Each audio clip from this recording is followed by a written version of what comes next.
오늘은 이 책을 먹으라 이런 제목의 말씀 함께 나누겠습니다. 오늘 저희는 요한계시록 10장의 말씀을 함께 읽었는데 요한계시록은 참 이해하기 어려운 책으로 유명하죠. 어떤 분들은 이 요한계시록을 읽으면서 미래에 다가올 무서운 심판의 시간표가 요한계시록 속에 담겨 있다라고 믿습니다.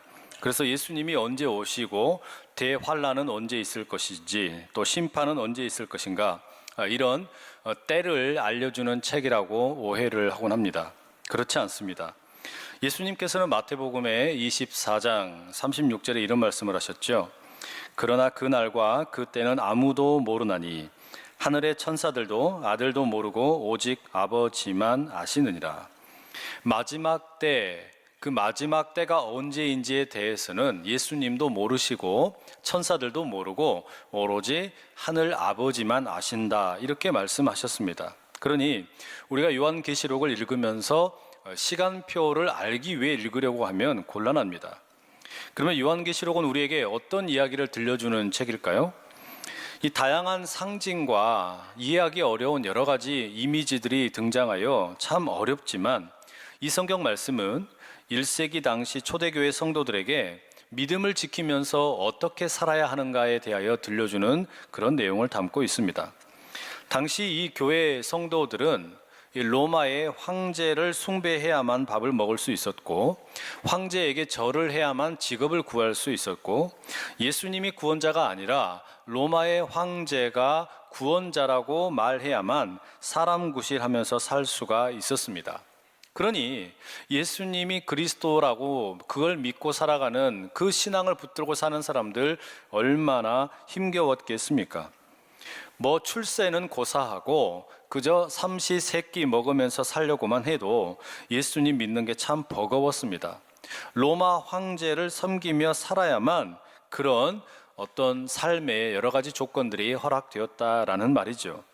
바로 그런 잔인한 현실 앞에서 어떻게 해야 믿음을 지키면서 그리스도인답게 살 수 있을 것이냐, 바로 이런 이야기를 들려주는 것이 이 로마의 지배 아래에 있던 초대교회를 향한 요한계시록의 기록 목적입니다. 요한계시록은 그래서 세상의 유혹과 또 압제에 저항을 하고 저 황제가 우리의 인생의 진짜 주인이 아니라 예수님이 참된 주인이시다, 이것을 고백하도록 돕는 책입니다. 이게 요한계시록의 핵심이죠. 그래서 요한계시록은 한편으로는 고난받고 있고 어려워하는 성도들을 향하여 위로를 해주고 또 한편으로는 그 믿음을 버리면 안 된다라고 경고를 해주는 책입니다. 그럼 여러분, 이 요한계시록의 저자인 사도 요한은 당시에 그렇게 자기 믿음 지키며 살기가 참 버거운 그런 세상 살고 있는 성도들에게 도대체 어디에서 힘을 얻을 수 있다라고 말하는 걸까요? 어떻게 우리가 그 거짓 황제, 로마 황제를 향하여 저항하고 또 고통 앞에서 인내하고 새로운 비전을 꿈꾸면서 살 수 있을까? 그 힘이 어디에 있느냐라는 말이에요. 황제가 지배하고 있는 세상을 이기는 힘, 현실의 고난을 이기는 힘, 새로운 세상을 꿈꾸는 비전의 힘, 이런 힘이 어디에서 공급받을 수 있느냐, 이런 이야기입니다. 그 이야기를 요한계시록 전체에 걸쳐서 많이 들려주고 있지만 오늘은 함께 봉독해 읽은 이 10장의 말씀을 가지고 함께 좀 나누어 보려고 합니다. 오늘 8절 말씀을 보면 이렇게 기록되어 있죠. 하늘에서 나서 내게 들리던 음성이 또 내게 말하여 이르되 네가 가서 바다와 땅을 밟고 서 있는 천사의 손에 펴 놓인 두루마리를 가지라 하기로. 이 요한계시록 속에는 저자인 사도 요한을 향하여 하나님께서 들려주시는 다양한 환상들이 나옵니다. 이 구절에도 그런 하나님의 음성이 들려오지요. 하늘에서 음성이 사도 요한을 들려옵니다. 그리고 말씀하시기를 바다와 땅을 밟고 서 있는 천사에게 가라, 이렇게 말씀을 하십니다. 한쪽은 바다를, 또 한쪽은 땅을 밟고 서 있는 천사를 만나라는 이야기입니다. 이 바다와 땅을 밟고 서 있는 천사는 앞선 10장의 1, 2절에 이렇게 소개되고 있습니다. 내가 또 보니 힘센 다른 천사가 구름을 입고 하늘에서 내려오는데 그 머리 위에 무지개가 있고 그 얼굴은 해 같고 그 발은 불기둥 같으며 그 손에는 펴놓인 작은 두루마리를 들고 그 오른발은 바다를 밟고 왼발은 땅을 밟고. 어떤 특별한 천사가 한 명 하늘로부터 내려옵니다. 그런데 구름에 휘감겨서 내려오면서 머리에는 무지개가 있고 얼굴이 해 같고 발이 불기둥 같은, 이건 여러분 상징적인 모습이죠. 그런데 이런 아주 특별한 천사가 지금 내려왔습니다. 근데 왜 이렇게 이 천사의 모습을 독특하게 묘사할까요? 이 천사가 감당하게 되는 사역이 특별하기 때문입니다. 그게 무엇이냐면, 이 천사는 지금 하나님께서 예수 그리스도를 통하여 땅과 바다에 지배하고 있는 모든 악한 세력의 폭력의 역사, 억압의 역사, 슬픔과 고통의 역사를 끝내실 것이라는 복음을 들고 온 겁니다. 이 땅과 바다에 가득한 슬픔의 역사, 눈물의 역사, 폭력의 역사, 억압의 역사, 이런 것들을 예수 그리스도를 통하여 끝내시겠다. 그래서 이 천사의 모습이 지금 한 발은 바다를 밟고 있고 또 한 발은 땅을 디디고 서 있는 겁니다. 그리고 이 천사의 손에는 작은 두루마리가 하나 펼쳐져 있습니다. 이 두루마리의 내용이 뭘까요? 우선은 이 두루마리 속에는 로마가 누구인지를 이야기해 줍니다. 로마의 정체를 폭로하는 것이죠. 이 로마와 또 그 로마의 황제는 하나님이 임명한 존재가 아니라는 것입니다. 하나님으로부터 허락을 받아서 이 땅에 왕노릇하는 것이 아니고 오히려 사탄의 졸개로 하나님을 대적하고 하나님의 백성들을 핍박하고 있다라고 말하고 있는 겁니다. 한때는 바로 그런 존재가 바벨론과 같은 존재였고 음녀가 있었고 우리의 시대마다 언제나 1세기 로마와 같은 그런 하나님의 대적들이 존재하고 있다라는 이야기입니다. 두 번째는 지금까지는 은폐되었고 감추어져 있었던 이 로마 제국의 잔인한 폭력을 폭로해버립니다. 숨겨져 있던 더러운 시궁창 냄새나는 그 로마의 냄새나는 일들을 폭로하는 것이죠. 얼마나 나쁜 짓을 많이 했는지, 사람들을 죽이고 또 많은 사람들의 그 소유물을 빼앗고 무너뜨리는 일을 얼마나 많이 했는지, 파괴했는지 알려주는 겁니다. 그리고 세 번째는 뭐라냐? 그 로마가 영원토록 존재하는 것이 아니라 무너진다. 로마는 결국 망하게 될 것이다. 그 이야기가 지금 이 두루마리에 기록되어 있는 내용입니다.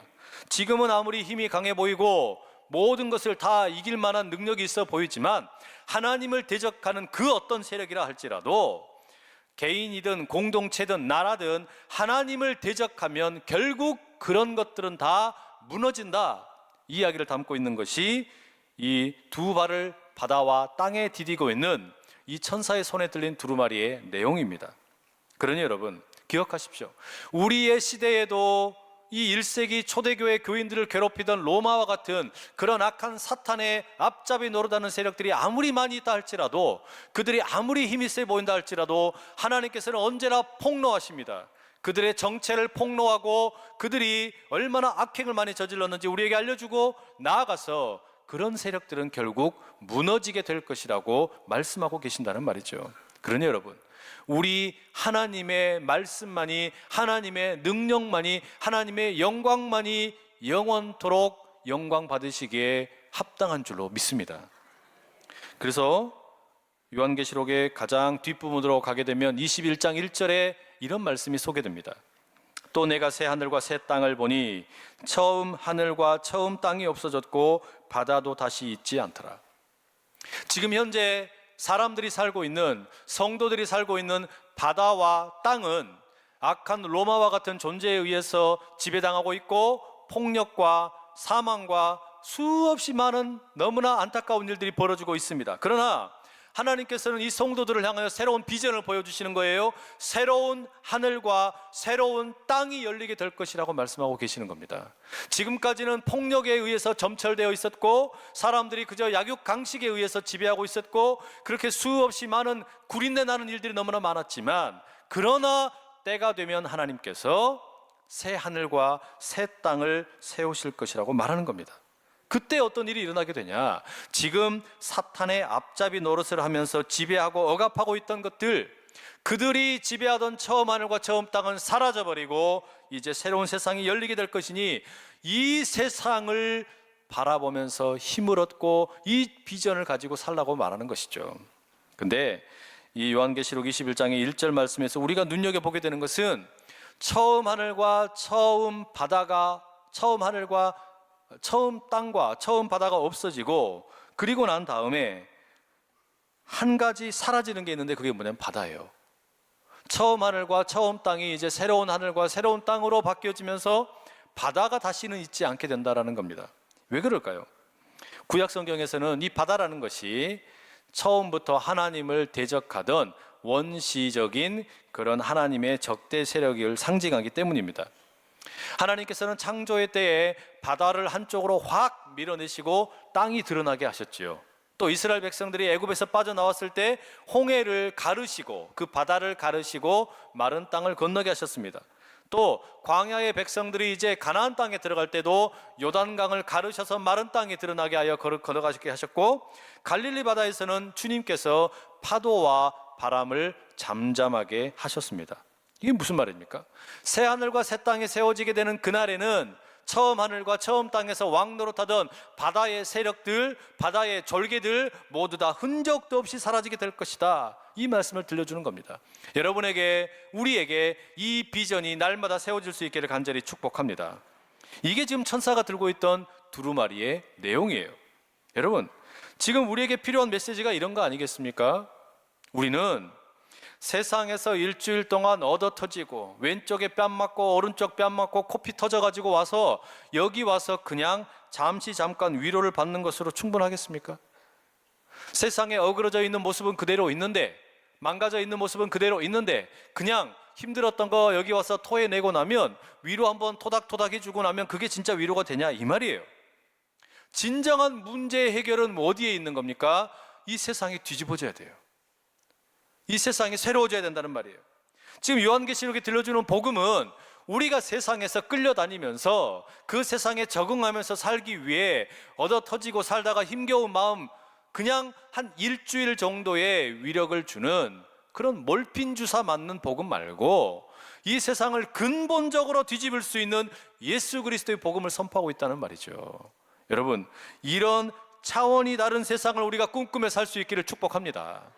더 이상 예수님의 뜻이 아니라 세상의 뜻대로 운행되는 그런 세상이 아니라 하나님이 꿈꾸시는 세상, 처음 하늘과 처음 땅이 사라지고 새로운 하늘과 새로운 땅이 만들어져서 바다가 다시 있지 않는 그런 세상, 아름다운 그런 세상을 만들어가는 하나님의 역사에 우리가 동참할 수 있기를 간절히 축복합니다.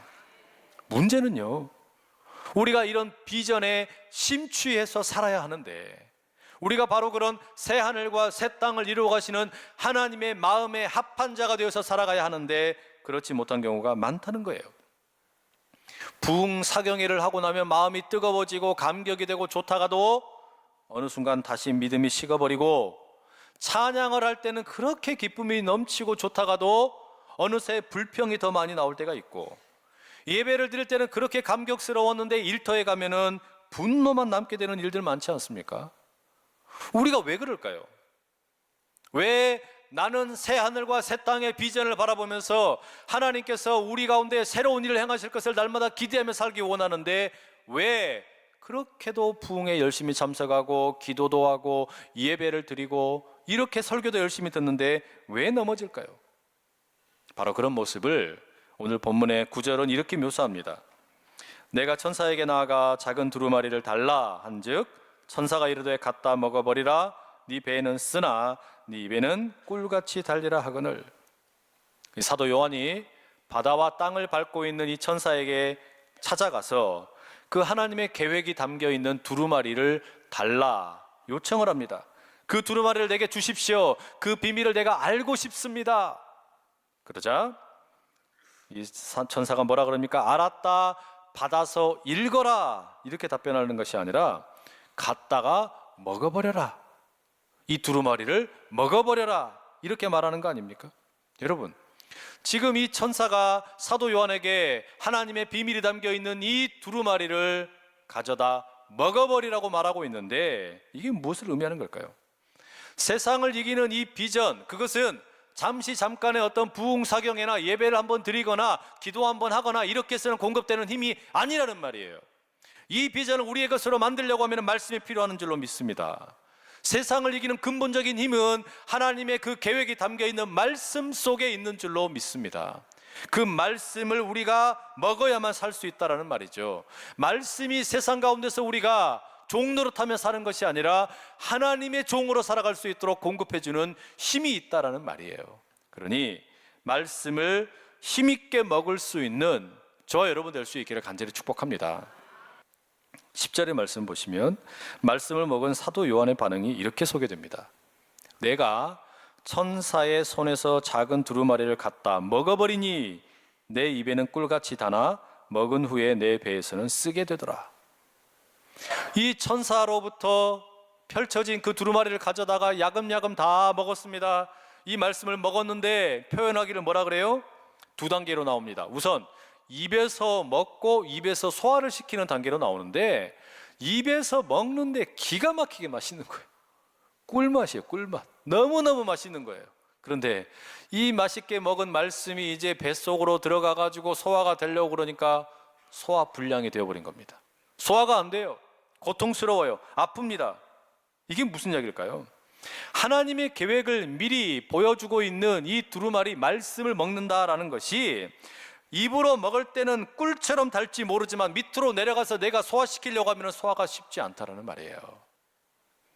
사도 요한이 두루마리의 말씀을 먹을 때 처음에 그렇게 감격스러웠습니다. 기쁨이 있었습니다. 즐거웠습니다. 달콤했습니다. 하나님의 비밀을 알고 나니까, 하나님의 계획을 알고 나니까, 하나님이 새로운 하늘과 새로운 땅을 만드시겠다는 이 비전을 알고 나니까 너무너무 좋은 거예요. 입술에 달콤함이 넘치는 겁니다. 그런데 이걸 소화시켜서 내 걸로 만들려고 하니까, 이 비전을 내 걸로 만들려고 하니까, 하나님의 계획에 내가 동참하려고 하니까 배가 아프고 소화가 안 되는 겁니다. 이게 뭘 말해주는 겁니까? 우리가 부흥회를 하고 또 기도를 하고 예배를 드리고 설교를 들을 때는 그렇게 감격스러워하지 않습니까?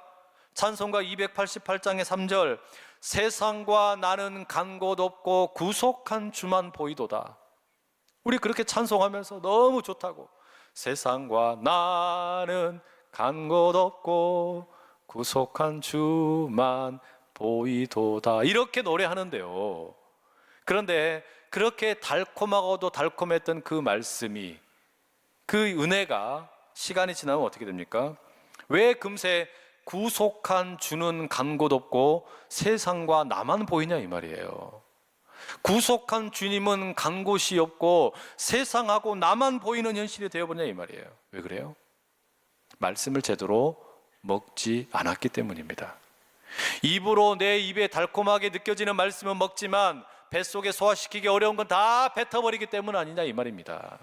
내 입으로 맛보아서 좋아 보이는 말씀은 그대로 먹지만 불편한 말씀, 곤란한 말씀, 소화되지 않는 말씀은 다 뱉어버리는 말씀의 편식 현상에 있는 건 아니냐 이런 말이에요. 그렇기 때문에 오늘 본문을 읽고 이 말씀을 전하면서 저는 종교개혁 500주년을 맞이하는 2017년 올해 그 종교개혁가들의 정신을 다시 한번 생각해 보게 됩니다.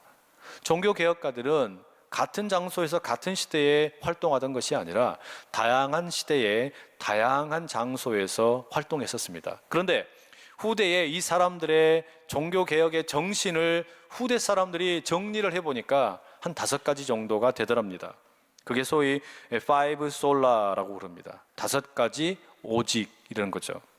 솔라 스크립투라, 오직 성경, 솔라 피데, 오직 믿음, 솔라 그라치아, 오직 은혜, 솔루스 크리스투스, 오직 그리스도, 솔리 데오 글로리아, 오직 하나님의 영광.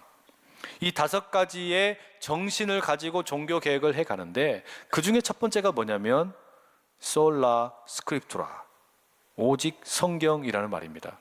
이게 무슨 이야기냐면요, 우리가 믿음을 갖게 될 때에는 다양한 경험을 통해서 우리는 믿음이 만들어지죠.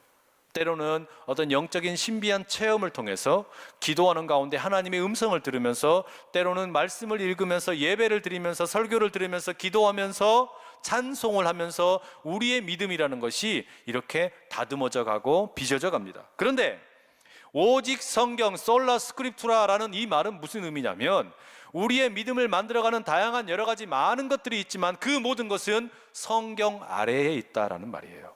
성경의 권위가 최고로 중요하다는 말이에요.